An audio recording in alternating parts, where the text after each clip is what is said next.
Hello everyone, welcome to Cracking Addiction. My name's Dr. Ferghal Armstrong, and once again we have with us the good Dr. Laura Petracek.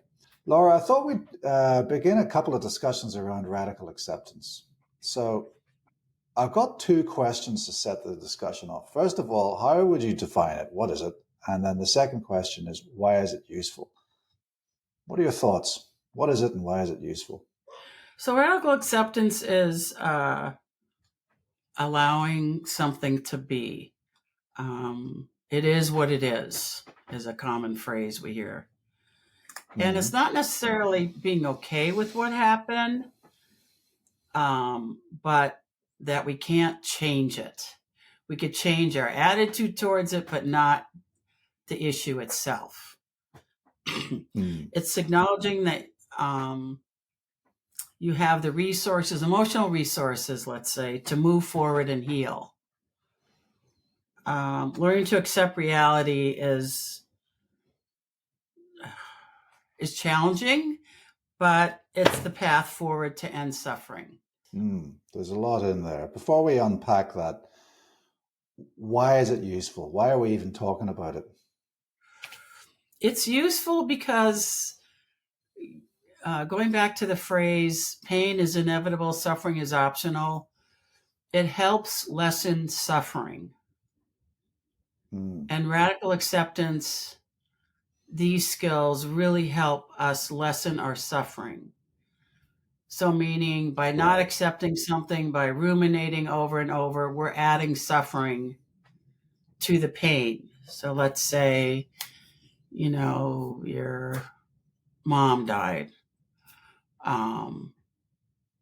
If you just kept going, why, or I should have been closer, or, I shoulda, woulda, coulda, you're adding suffering to the pain that's inevitable. I mean, the palliation of pain, the palliation of emotional pain is a laudable goal in itself, irrespective of context. But in the context of our discussions, we are talking about dialectical behavioral therapy in the context of addiction and substance use disorders, aren't we? So that's a particularly useful skill to have, isn't it? Because it's the amelioration of pain can actually reduce substance use. Yes, that's a very good point.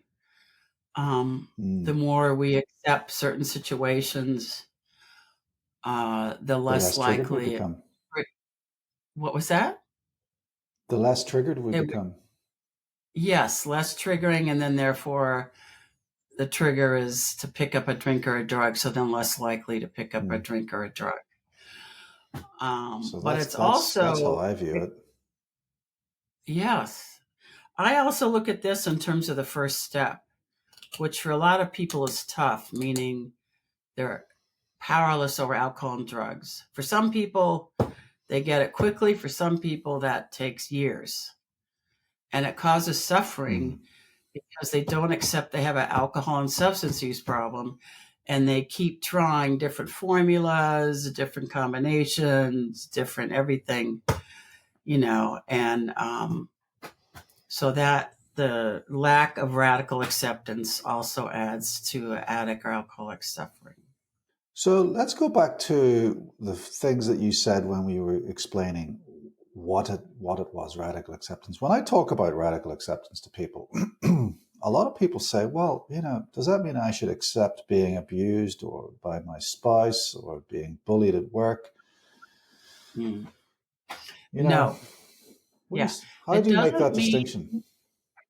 Well, a phrase I use with clients is, you don't have to accept unacceptable behavior. So being bullied is unacceptable behavior. Being abused in an abusive domestic violent relationship is unacceptable behavior.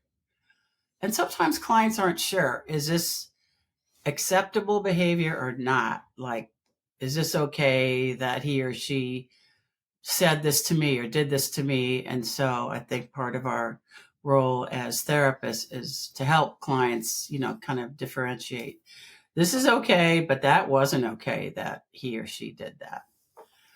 No. So that is sometimes a tricky part. Like, does this mean I have to accept unacceptable behavior? Absolutely not.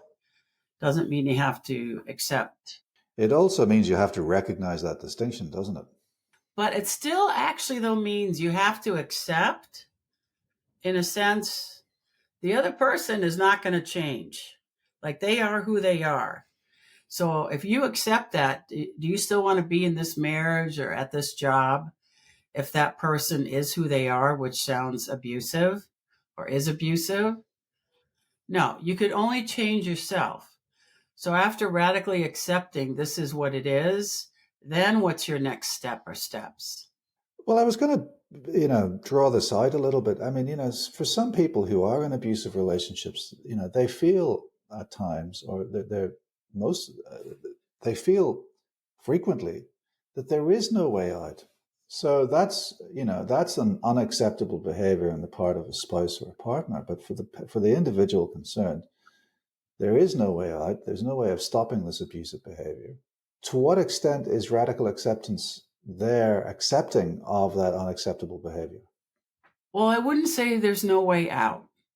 That I don't agree with. I think there's always a way, meaning, I'm not exactly sure the services in Australia, but I'm sure you have shelters for women who are battered or in abusive relationships. And that could be a first step. We are, in essence, asking them to change their life. So there's a lot of steps involved, time, money.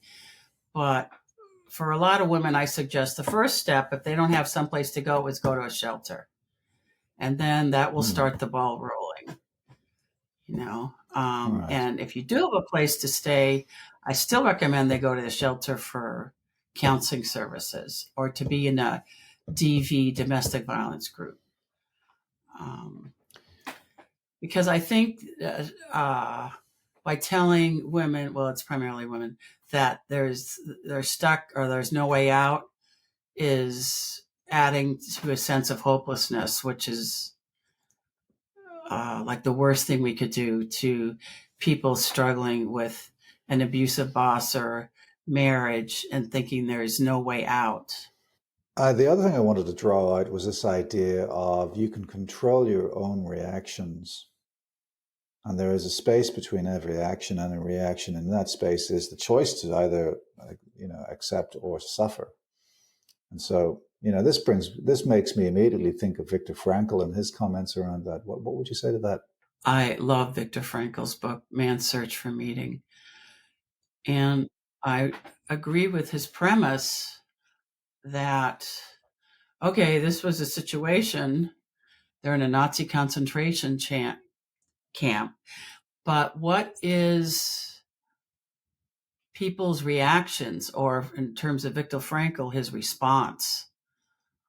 And a lot of people, considering the situation, I can understand they feel hopeless, like it's over. But he really worked on his mindset and being very aware of his cognitive thoughts and patterns and how that influenced how he felt. And he had purpose. He also, that was kind of an overarching reason. But yeah, I agree with his premise that a lot of our suffering is caused by our own thoughts, but also our reaction to what is presented. So here is like probably the worst case scenario. Someone could be presented what they're living in, but their attitude, there's another woman, Holocaust survivor. Unfortunately, she died in the Holocaust, but they found her journals. Her name's Etty Hillesum. And I keep reading this one page once in a while because I just can't get over it, how she didn't react but responded. And she said, even though I walked by the barbed wire fence, I still feel this joy in my heart and a spring in my step. I said, how the heck do you have that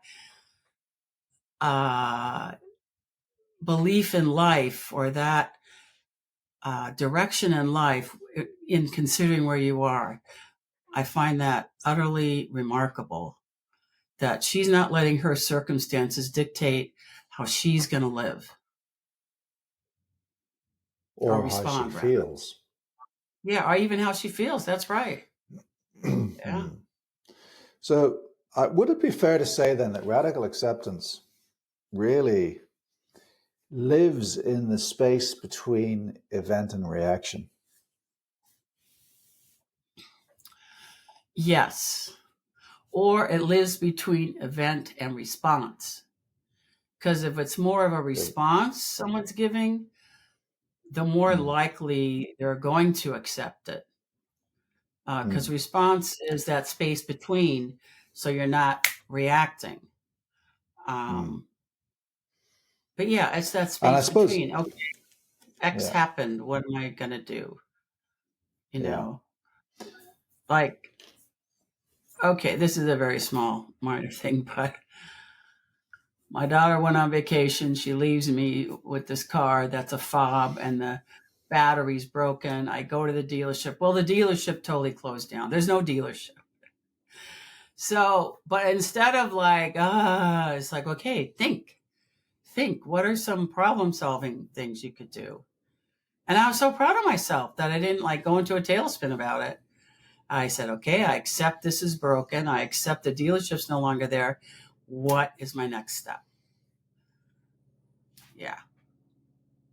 So, thinking problem solving instead of, and accepting instead of, oh, the dealership closed. Oh my God, that's just so terrible. Why could they do that? How could they do that? That causes suffering. so if we accept then that pain is inevitable, suffering is a choice, and if we accept that radical acceptance is, if we accept that radical acceptance is the space between an event and a response, we also then have to accept that suffering also lives there. Yes, we do. So our choice to suffer, so really our suffering or suffering in general is our choice because it's how we choose to respond to an event. And we cannot influence the event itself. We can only influence our choice to respond to that event. And so there is that time period. There's that period of time when our brains are trying to compute and analyze and process this event. And it can be very quick, but nonetheless, there is a space. There's a space within which we can choose to suffer or we can choose to accept and thereby minimize the suffering. I agree. I feel we have no control over the event, but we do have control over our response to it. Mm, And we have control over how we respond. If we're into mm, reacting mode, there's less chance we are responding in a mindful way. And if we're mm. reacting, usually causing ourselves more suffering. So I think it's important to emphasize that radical acceptance doesn't stop pain, No, doesn't stop events. It simply stops our suffering and goes back to that line that pain is inevitable, suffering is yeah. optional. Well, Psychologists cannot fix the world. really? No, I'm just kidding. No. No, they can't fix the world. They can help people deal with the world. Yes. Have I just insulted the entire profession of psychology? No, I agree. A psychologist can't fix it any more than a medical doctor like yourself. However, um, we can help patients not add more fuel to the fire, not add to their Yeah. suffering. I mean, if someone dies, that's pain. And of course, they are going to suffer, somewhat. But we could help them to not add to the suffering by blaming themselves, or I should have been there, or I should have taken him to the doctor, or whatever. All those shoulda, woulda, coulda adds to suffering. Mm, So there mm. is, yes, pain, but there's also, I think, there is some suffering, but someone doesn't have to add to it, and that's where we could help our clients. So, what specific techniques are there to actually, reduce reduce the suffering in that space to achieve radical acceptance? One of them is being willingness. So practicing approaching life situation with a willing attitude, because a lot of times the suffering is also a closed off attitude or closed off stance. Like, for example, the situation of, let's say, well, global warming, so that's not a good one. Let's say someone, client got robbed, it's not your fault. You couldn't have done anything differently. And so if you would just even be willing to consider that it's not your fault, being willing to look at other possible reasons other than blaming yourself. Because a lot of times clients, especially if things don't go right or things go wrong or something happens they're upset about, they blame themselves.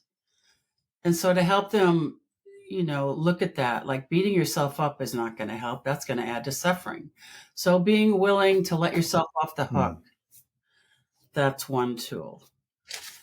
Another tool is not burning your bridges. So maybe the suffering is you get fired maybe the pain is you get fired from your job. The suffering is, I'm going to get back at them. I'm going to, make sure I'm hurtful in some way. I'm going to have other people complain about this boss. That, let's say though you want a referral letter. A lot of times businesses will give you one, even if it is under those circumstances of termination, because otherwise there's usually legal action. So they'll send a neutral letter at best, or at least. But if they burn that bridge, then that's not even going to happen. So I have to help clients look at their reactivity could make things 10 times worse. Not just the suffering, but also their relationships. And then another one is called ride the wave or urge surfing. So this is where something happens. We have a lot of feelings come up and ask clients to ride it out instead of reacting or even necessarily responding. Just go with that feeling for a while without, just be aware of it. There's a acronym I use called NA. Notice this feeling, have awareness of it, and then willingness, to acknowledge this feeling and not to shut it down, but also not to react to it as well. So just kind of going with the flow, as they say, just ride it out. And then you can have a better, when you're more neutral, to make a decision about what you want to do about it. Yeah, I like those techniques. I particularly like the urge surfing one, and ride it out, because it really does emphasize the space concept for me. And also, I think you're beginning to allude to what I would regard as the transactional model of emotional arousal. And by that I mean, you have an event, and instead of thinking event equals response, you have an event. Then there are various stages beyond that before you actually get to response. So first of all, you have the event, then there's judgment. And then as a result of that judgment, there is emotional arousal. As a result of that emotional arousal, there is there's inaccurate expression emotional arousal then leads to invalidating responses, which then of course lead to inaccurate expression or inaccurate response. So I think those elements are each touch points where therapy can occur. And I think urge surfing allows you almost to have some kind of emotional distress tolerance as you're working your way through all of those touch points. What do you think? I think that is a good way to conceptualize it. That yes, we have these emotional heightened arousal, and then looking at the frame or lens that you're talking about. So there's the incident, and then there's the judgment about it. And then from that judgment comes the heightened arousal or emotion. And then from there comes our response, or usually reaction to it. So the urge surfing is, yes, going through all those, and then you get to where the waves are really low, and we're more in our right state of mind, as it were. And then from there, okay, I'm a little calmer now. What do I want to do about this situation? So, unfortunately, we're run out of time today, but I was hoping we could continue our discussions regarding how we actually deal with radical acceptance in a more practical way. But I want to thank you for your time today, Laura. Thank you so much. That's all for today, folks. My name is Dr. Ferghal Armstrong, and this has been Cracking Addiction.